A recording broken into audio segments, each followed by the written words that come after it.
Bismillahirrahmanirrahim. Assalamualaikum warahmatullahi wabarakatuh. Selamat pagi anak soleh dan solehah. Bagaimana kabar kalian hari ini? Ustazah harap kalian selalu baik-baik saja dan selalu dalam lindungan Allah Subhanahu wa Ta'ala.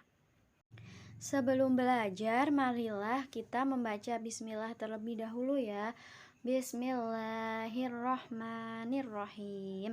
Pada kesempatan kali ini kita akan belajar tema 8 subtema 1, yaitu muatan pelajaran bahasa Indonesia. Pada kesempatan kali ini pertama-tama kita akan belajar mengenai huruf kapital. Kemarin kita sudah pernah belajar ya mengenai huruf kapital. Kali ini marilah kita review atau kita pelajari kembali mengenai huruf kapital. Nah, berikut ini Ustazah akan ulang kembali kegunaan huruf kapital. Di antaranya yaitu yang pertama, huruf kapital dipakai sebagai huruf pertama dalam penulisan nama orang. Yang pertama, contohnya Muhammad Fahru Rozi. Pada tulisan Muhammad, huruf M-nya harus ditulis menggunakan huruf kapital atau huruf besar. Begitu pula dengan huruf F-nya, Fahru Rozi, F-nya ditulis besar. Kemudian Anissa Sarah Prabowo, maka pada huruf A ditulis menggunakan huruf kapital. Kemudian huruf S pada kata Sarah juga S-nya ditulis besar. Prabowo, P-nya juga harus ditulis menggunakan huruf besar atau huruf kapital. Kemudian ada Dinda Novitasari. Nah, dari kata Dinda, D-nya harus ditulis besar. Novitasarinya, huruf N-nya ditulis besar. Sari juga S-nya ditulis besar. Kemudian Muhammad Ibrahim Alafasi. M pada kata Muhammad ditulis menggunakan huruf besar. Ibrahim, huruf I-nya ditulis dengan huruf besar atau huruf kapital. Alafasi, A-nya juga ditulis menggunakan huruf besar atau huruf kapital.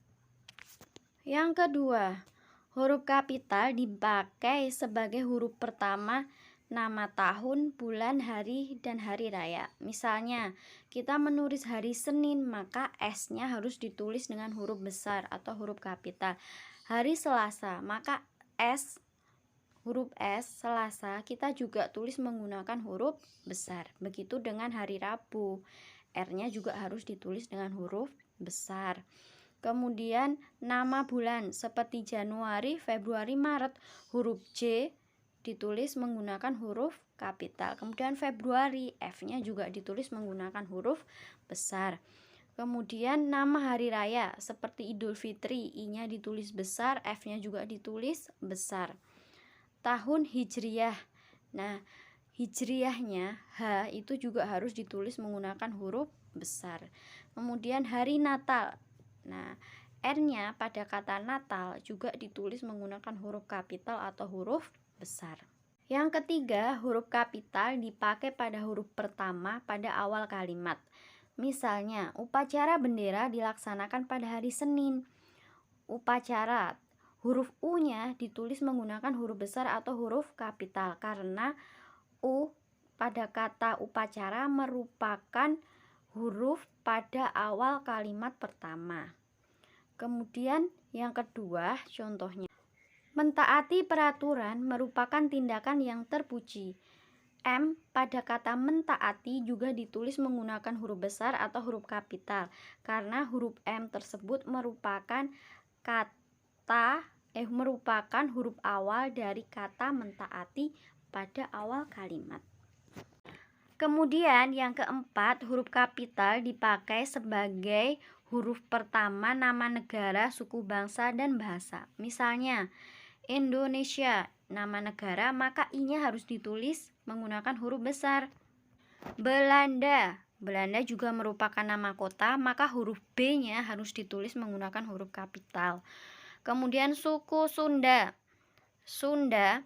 huruf S-nya itu juga ditulis dengan huruf besar. Suku Bugis, B-nya dari kata Bugis juga harus ditulis menggunakan huruf kapital. Suku Jawa, huruf J pada kata Jawa juga harus ditulis menggunakan huruf besar atau huruf kalimat, karena itu merupakan nama suku. Bahasa Inggris, I dalam kata Inggris juga harus ditulis menggunakan huruf besar, karena itu merupakan nama bahasa. Bahasa Jawa, huruf J pada kata Jawa juga ditulis menggunakan huruf besar atau huruf kalimat, karena merupakan nama bahasa. Begitu pula dengan lainnya. Seperti bahasa Indonesia, I-nya pada kata Indonesia juga ditulis menggunakan huruf besar. Bahasa Sunda, huruf S pada kata Sunda juga harus ditulis menggunakan huruf kapital, karena itu juga nama bahasa. Nah, yang sekarang yaitu fungsi huruf kapital yang kelima, yaitu dipakai dalam kata dan ungkapan yang berhubungan dengan Tuhan, termasuk kata ganti untuk Tuhan. Setiap kata Tuhan, huruf T harus ditulis dengan huruf besar atau huruf kapital, tidak boleh ditulis menggunakan huruf kecil. Misalnya, 1. Berdoa kepada Tuhan sesuai dengan ajaran yang kalian anut. Kata Tuhan, T-nya itu harus ditulis menggunakan huruf besar meskipun kata Tuhan tersebut terdapat di tengah-tengah kalimat. Contoh yang kedua, sebelum makan berdoalah kepada Tuhan. Kata Tuhan, T-nya itu juga ditulis menggunakan huruf besar meskipun dia berada pada akhir kalimat.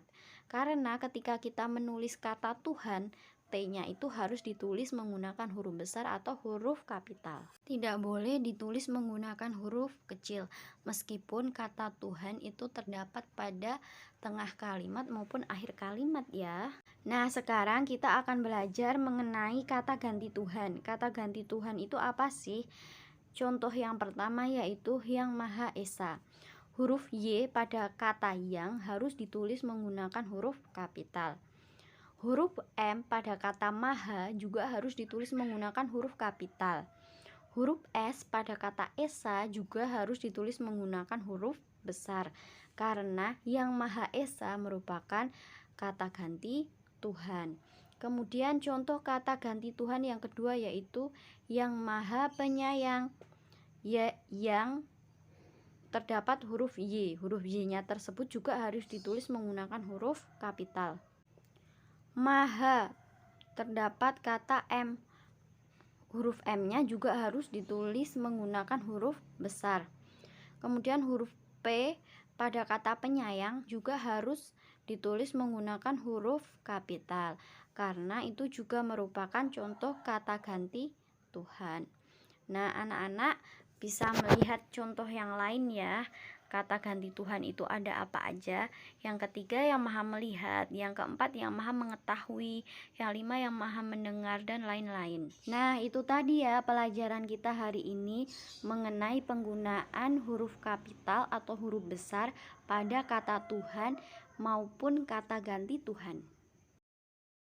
Nah, setelah kita selesai belajar mengenai penggunaan huruf kapital, sekarang kita akan belajar mengenai penggunaan tanda titik. Perhatikan kata di bawah ini. 1. Kalau terjatuh, kamu bisa luka. Titik. 2. Jam dindingnya bisa pecah. Titik. Ketiga, ya Bu, saya akan hati-hati. Titik. Coba perhatikan tanda titik yang terdapat pada kalimat di atas. Tanda titik selalu dibubuhkan pada akhir kalimat. Dengan demikian, kalian sudah mengetahui dong penggunaan tanda titik dan huruf kapital. Contoh kalimat dengan penggunaan tanda titik dan huruf kapital. Yang pertama, hati-hatilah ketika berjalan. Huruf H pada kata hati ditulis menggunakan huruf kapital, karena huruf H tersebut terdapat pada awal kalimat. Kemudian berjalan, titik, karena akhir kalimat maka kita perlu ada tambahan imbuhan titik. Yang kedua, duri dan pecahan kaca bisa terinjak jika tidak hati-hati. Huruf D pada kata duri ditulis menggunakan huruf kapital atau huruf besar karena merupakan kata dari awal kalimat. Kemudian hati-hati, titik, Nah, pada akhir kalimat diimbuhkan dibubuhkan dengan tanda titik. Yang terakhir, kita akan belajar mengenai penggunaan tanda tanya. Baca dan perhatikan kalimat di bawah ini. 1. Kapan upacara bendera dilaksanakan? 2. Di mana upacara bendera dilaksanakan? 3. Siapa yang mengikuti upacara bendera? Ketiga kalimat di atas merupakan contoh kalimat tanya. Kalimat tanya digunakan untuk menanyakan sesuatu. Tiap akhir kalimat tanya selalu dibubuhkan tanda tanya. Kalimat tanya dapat menggunakan kata apa, bagaimana, di mana, dan siapa untuk membuat kalimat tanya. Nah, itu tadi ya pelajaran bahasa Indonesia kita hari ini. Pada kesempatan kali ini kita sudah belajar mengenai penggunaan huruf besar atau huruf kalimat pada kata Tuhan maupun kata ganti Tuhan. Yang kedua, kita juga sudah belajar mengenai penggunaan tanda titik. Dan yang terakhir, kita juga sudah belajar mengenai kalimat tanya. Nah, mungkin pada kesempatan kali ini cukup itu dulu ya yang dapat Ustazah sampaikan. Kurang lebihnya Ustazah mohon maaf. Jangan lupa setelah ini kerjakan tugasnya pada akhir video ya. Selamat mengerjakan. Ustazah undur diri dulu ya. Wassalamualaikum warahmatullahi wabarakatuh.